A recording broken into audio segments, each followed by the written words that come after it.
Help, I'm a Parent is owned by Dr. Naomi Rutten, Mental Health GP. It has been developed with the support of the town of Gawler.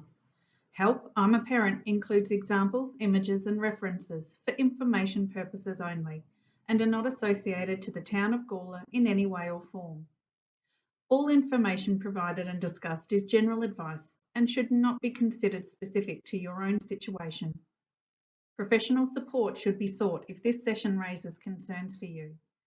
Helpline details are below in the YouTube content.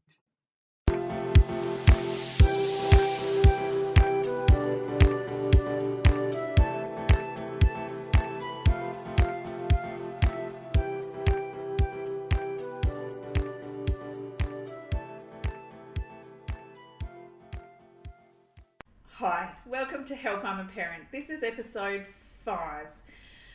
I'm Dr. Naomi Rutten. I'm a mental health general practitioner. And I'm Ebony. I am a mum and of 2 and also run the Gawler Youth Space.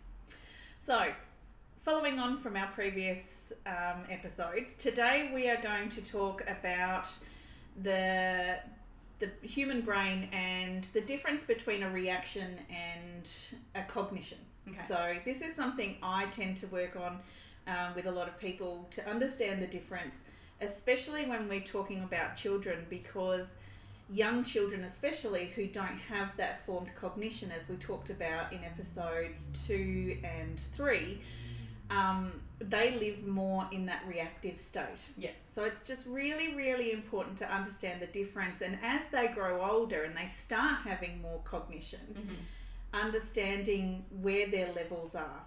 Okay. Yeah. So before we get into the heavy duty stuff, I'm going to ask Ebony, tell me about a positive parenting experience you've had in the last week. Okay. If there's been one. There are many. Not heaps and heaps, but there are a few. No, we've had some good things happen, but probably I think like last week we were talking about doing some of those exercises for connection and messaging and all that kind of stuff, and so I started that and had one of my little children come up to me only yesterday actually. He's like, "Mum, hands up!" and doing the little thing, which was actually really cute. So that was really nice. So yeah, so that was great.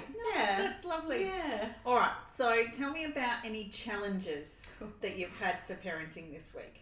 Had lots of those as well. I know. So look, probably the most one that seems so obvious to me at the moment is one of my children's been quite unwell, and I guess my biggest challenge in that is particularly overnight when you need to give them medication and they're half asleep and really drowsy, crying in pain, and she's in pain for the condition she has at the second, and I know she needs her medication, but yeah, she's asleep, trying to give her the medication and she's spitting it out, crying, "I need it, Mum, but I don't want it," and that kind of thing, and trying to, I guess, comfort her, trying not to push her, but in the sense of like, push her through that, like, oh, it's just really messy, and she's getting incredibly upset. So I reckon I went back to bed about 3 times last night. She was still crying in agony, and eventually,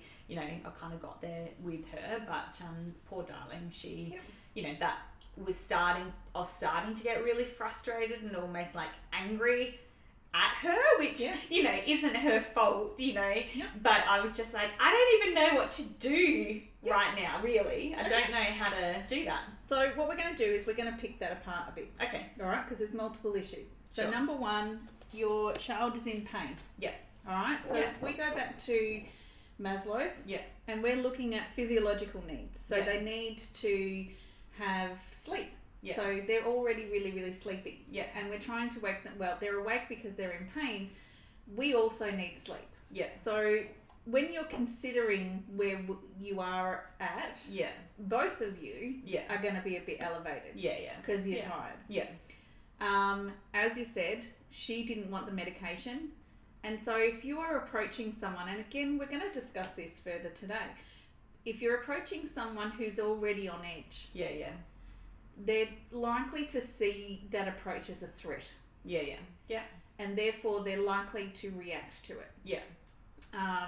Yep, that's going to make you feel frustrated and angry. Yeah. One of the difficulties that a lot of parents, and we will all have at some point because nobody's perfect, remember that, is that the frustration and the anger we feel is ours to deal with. Yeah. As a parent, it's our responsibility to deal with it in a healthy, controlled way, Mm-hmm. and not put our feelings onto our children. Yeah. It's not going to happen every single time. Sometimes we're going to lose it. It's about remembering those pathways and the majority of the time doing it well. Mm-hmm. Does that make sense? Yeah. So great on you to actually acknowledge that what you felt, and be able to self-reflect, which is something we all need to have the skill to do, and actually look at ourselves and go, what is it I'm feeling? So I'm feeling frustrated. We all get frustrated and angry with our kids because they're human beings and we're human beings. Yeah. It's about whether we take it out on them and put our emotions onto that child. Yeah. So we don't own our feelings, right? That's right. Yeah. Because again, in that moment, if you're trying to yell at your child, well, just take it, this is ridiculous. Again, think about what message you're going to be passing on to that child. Yeah. Again, for that child, that's going to end up with a reaction. Yeah. Because it's going to seem like a threat. Yeah. So, again, going back to the stuff we've previously discussed, the most important thing is you staying calm. Yeah. If you're not able to stay calm to help regulate and calm that child, there's no point giving the medicine. Yeah. You're better off just skipping it, and yet they're going to be in pain. But you're not going to add any benefit or be helping that child or yourself if you're both going to end up elevated. Yeah. So you're better off just walking away. Yeah. And going, you know what? You obviously can't take it at the moment, and that's okay. I'm just going to be here to provide what you need. Yeah. So ask them what they need. They might not be able to tell you. Yeah. So make some suggestions. Do you need a cuddle? Yeah. A cuddle in that moment might provide more pain relief for them than the medication. Yeah. Well, that was really how I got her over the line.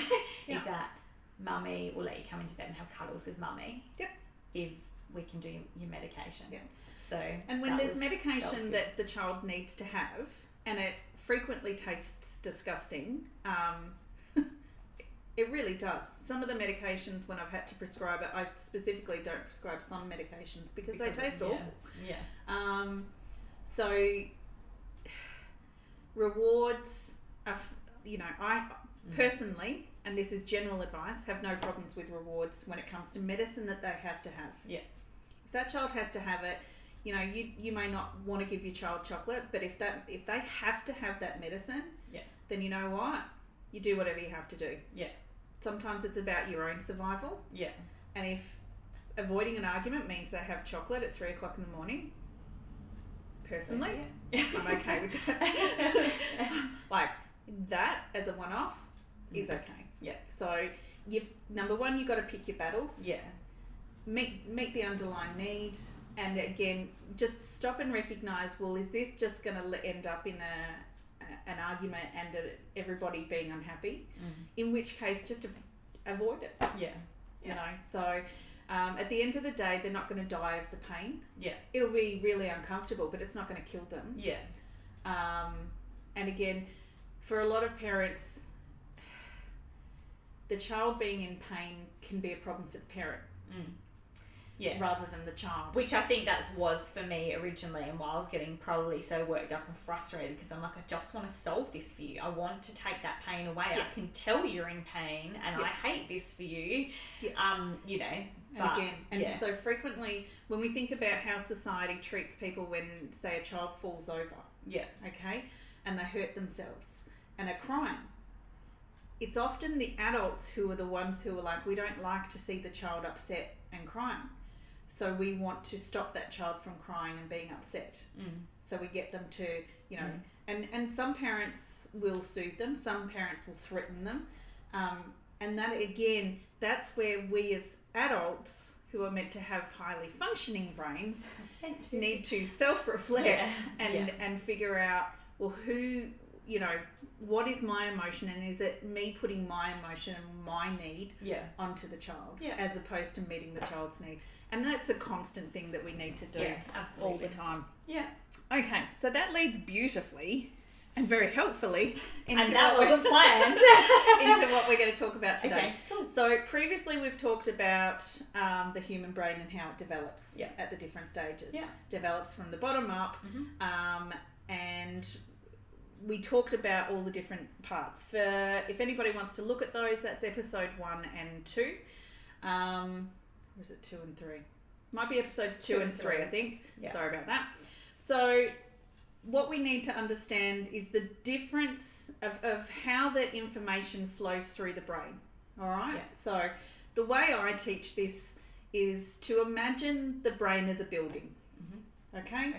And I desperately, I've half written a book and I'm halfway through writing a book of it, but imagine you're walking up to the brain. So the information that goes to the brain, we discussed it a little bit previously, was we have our senses. Yeah. Okay? Your 5 senses, as well as the information that the body sends to the brain. Yeah. For most of the information, not all of it, but for most of it, it goes to an area called the thalamus. And that is like the information desk. Yeah. Leading up to that information desk are like the guide ropes. Yeah. Okay? Similarly to a bank or at the cinema or airports and things like that. So what happens is that the information is meant to be going up to that information desk to be sorted in a nice, orderly fashion. The information desk looks at the information and decides, okay, well, where does this need to go? What needs to happen to it?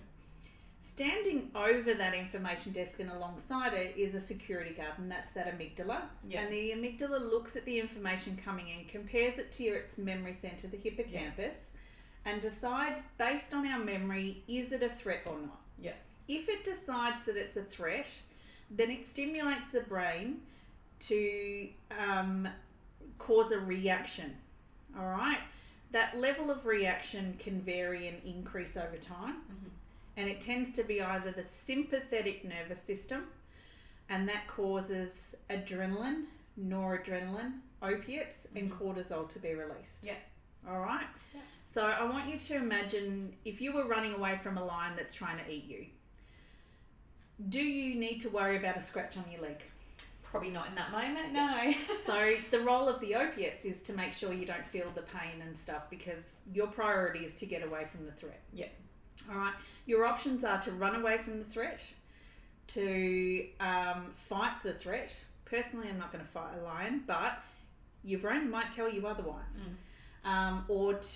It converts it and tells it, okay, we can't do either of those. So it stimulates a different pathway, a parasympathetic pathway that tells you to shut down and play dead. Yeah. All right. For example, the possums in America, and there's other animals that will play dead in the hope that the threat will pass them. Yeah. All right. So the adrenaline and the noradrenaline increase your heart rate, increase your blood pressure, increase how fast you breathe. They dilate the pupils. They make your muscles more tense. They stop the stomach and the intestines from digesting. Yeah. Do we need to have a meal when we're running away from a lion who's trying to eat us? No, not when we're about to become the meal. No, exactly. All right. Yeah. So we don't need to be digesting. We also don't need to be reproducing. Yeah. So it'll shut that down as well. What happens is, and that's the noradrenaline, adrenaline. The cortisol also is released in our body. Yeah. And that goes to our memory center and blocks it, because we don't need to have that memory center on. Because personally, I don't need to remember running away from the lion or giving birth to my children, which is why we continue to have more children. So it over a long period of time, when cortisol's be there, it goes to the amygdala and actually enlarges it. Yeah. But the reality is, this reaction is meant to be short, quick, and simple. Yeah. All right. So when you think about those nature documentaries where a lion or a cheetah, I always refer to a cheetah, is chasing an antelope or some creature like that. Yeah.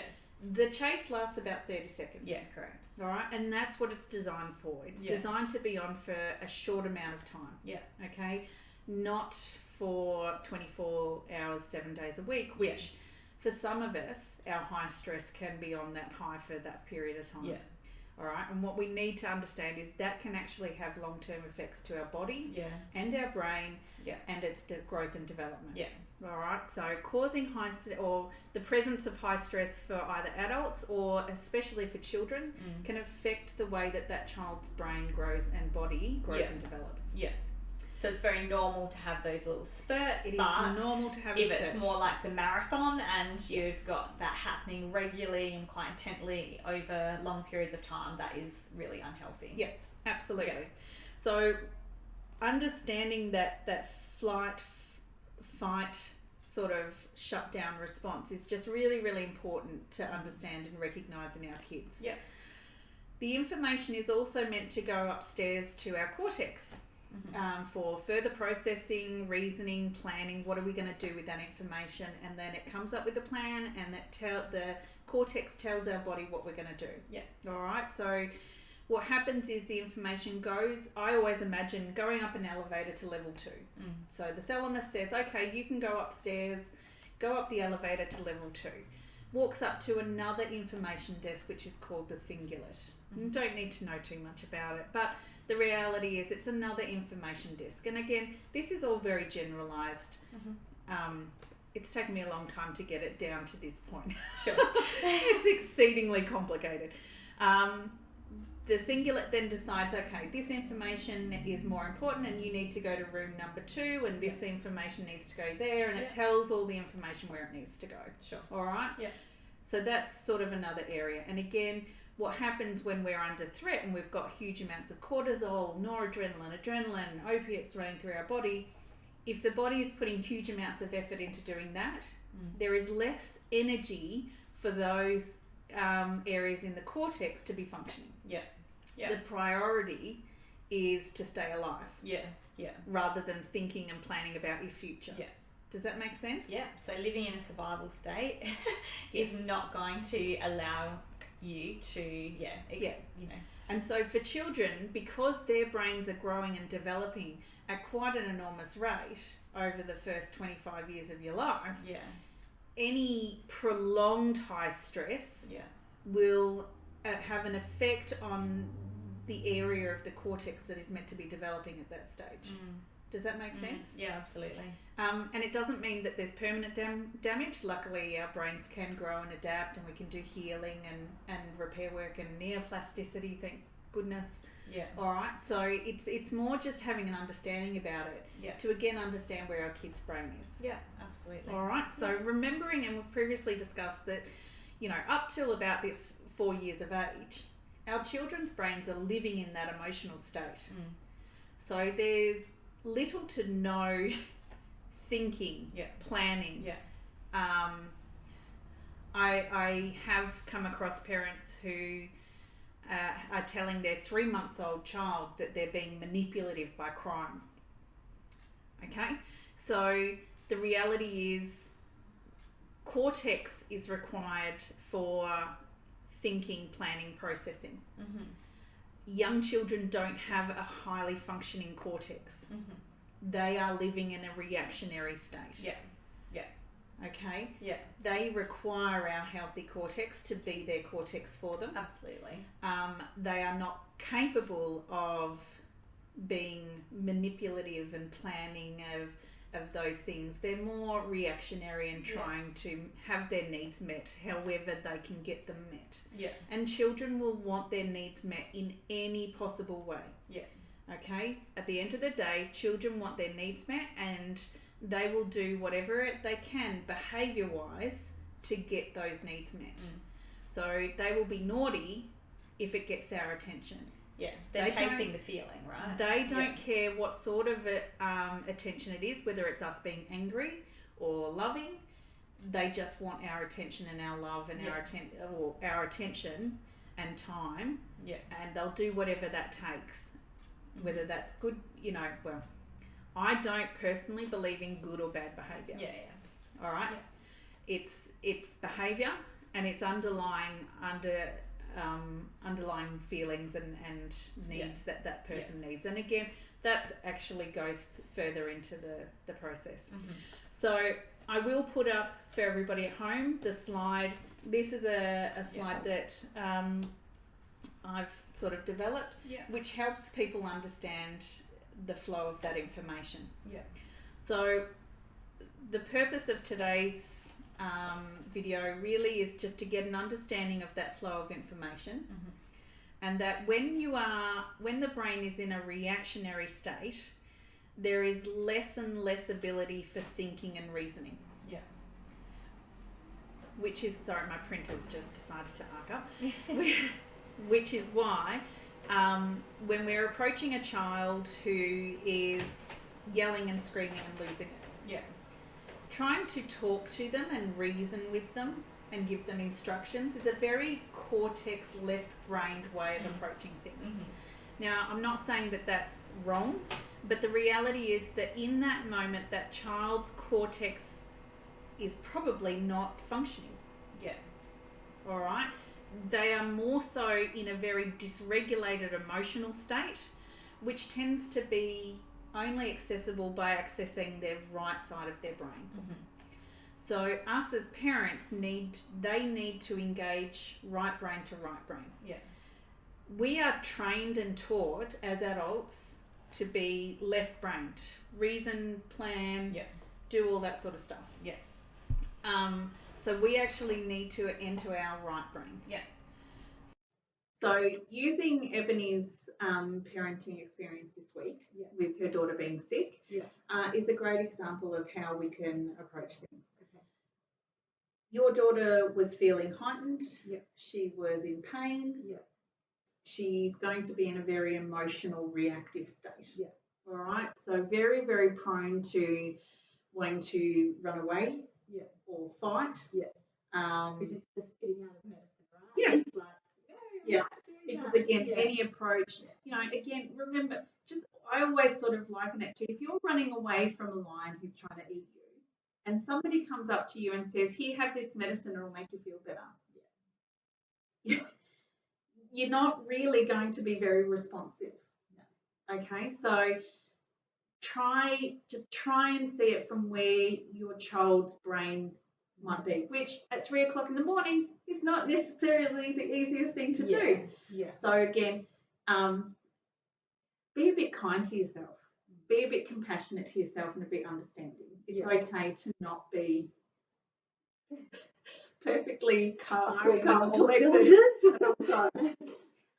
So the approach that I would recommend, however, would be, and this follows very, very much Dan Siegel's approach as per his book, The Whole Brain Child.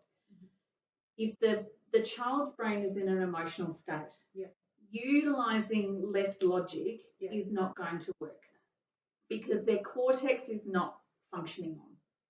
All right? So what they need to connect their right, more emotional brain to our right emotional brain. That's how we can find connection with them. So the steps that I would encourage people to use is, number one, acknowledge what they're feeling. If they don't know what they're feeling, make a guess. So I'm really sorry that you're feeling in pain at the moment.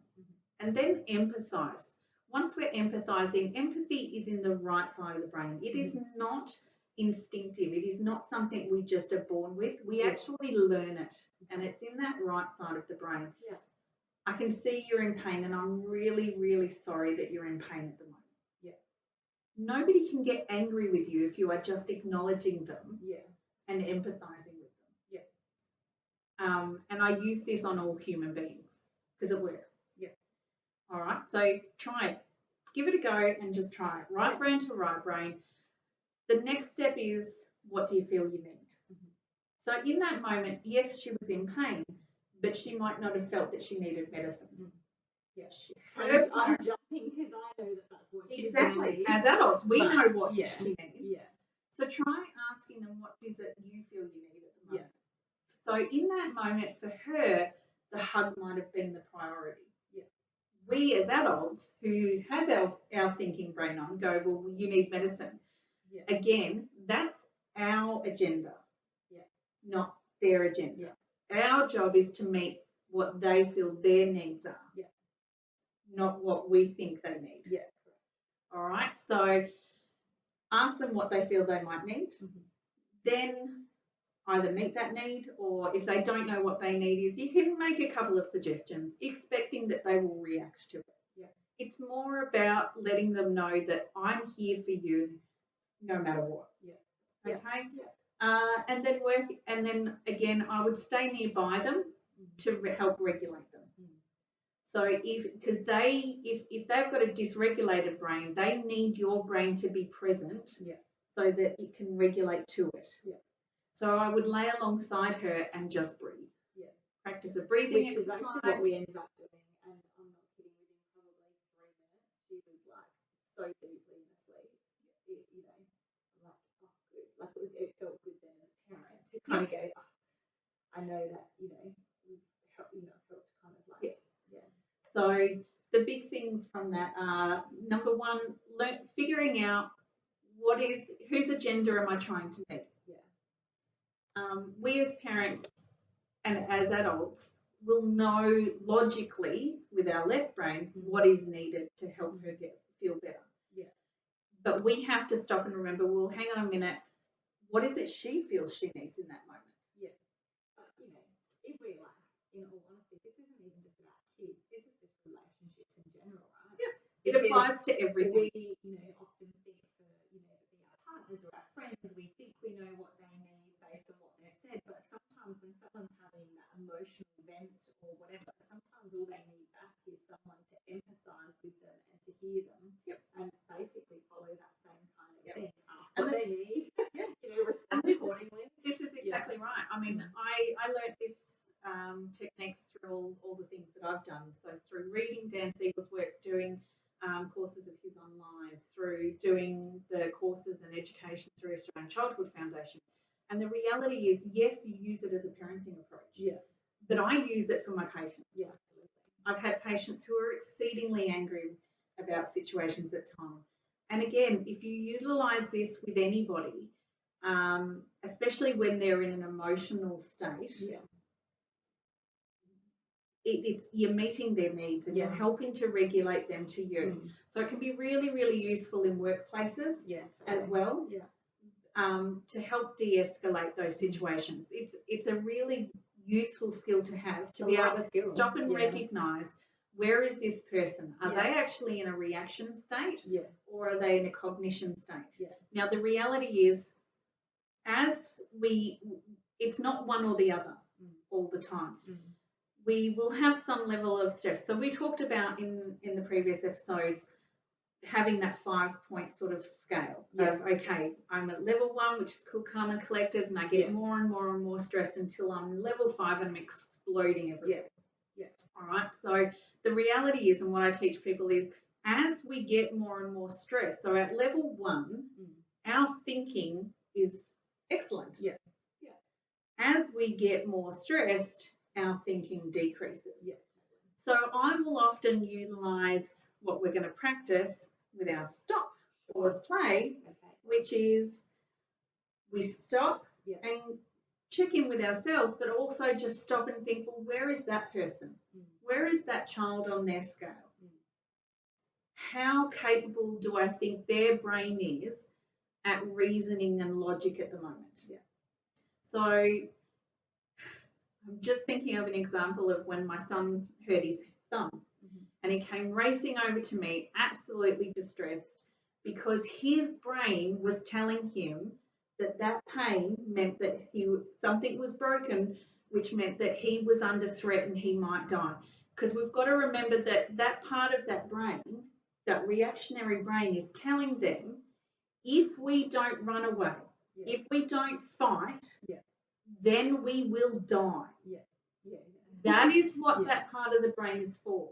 It is about survival. Is it logical? No. Is it reasonable? No. And as adults who are not reacting, we might be able to go, well, that's just ridiculous.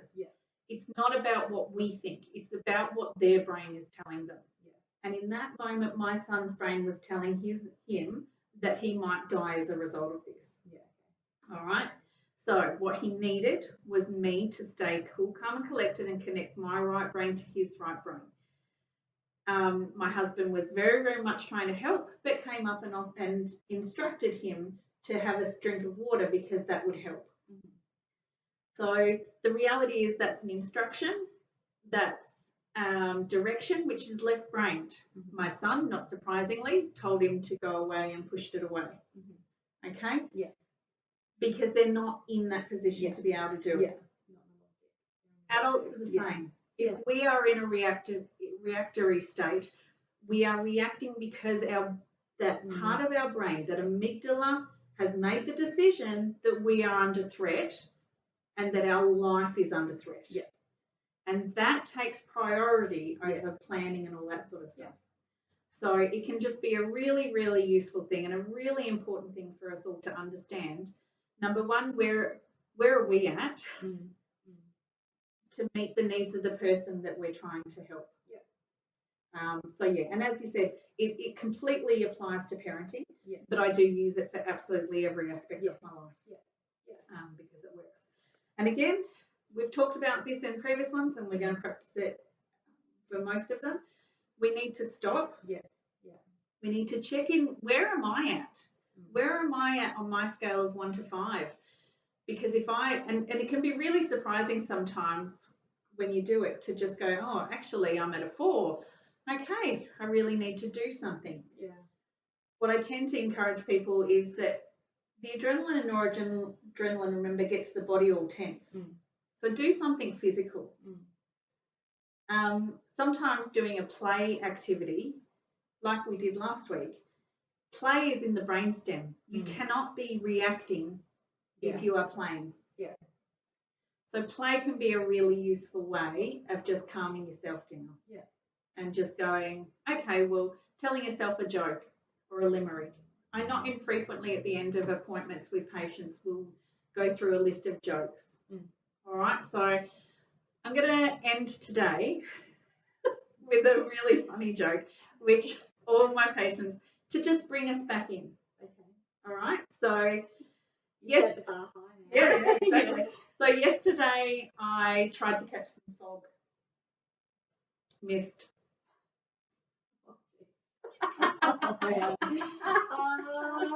Where's the dad joke? It's literally from a dad joke website. I can totally see that. So another really good one, and hopefully this doesn't offend anybody of religious background, but the Lord told unto John, come forth and I will give you eternal life. But John came 5th and he won a toaster.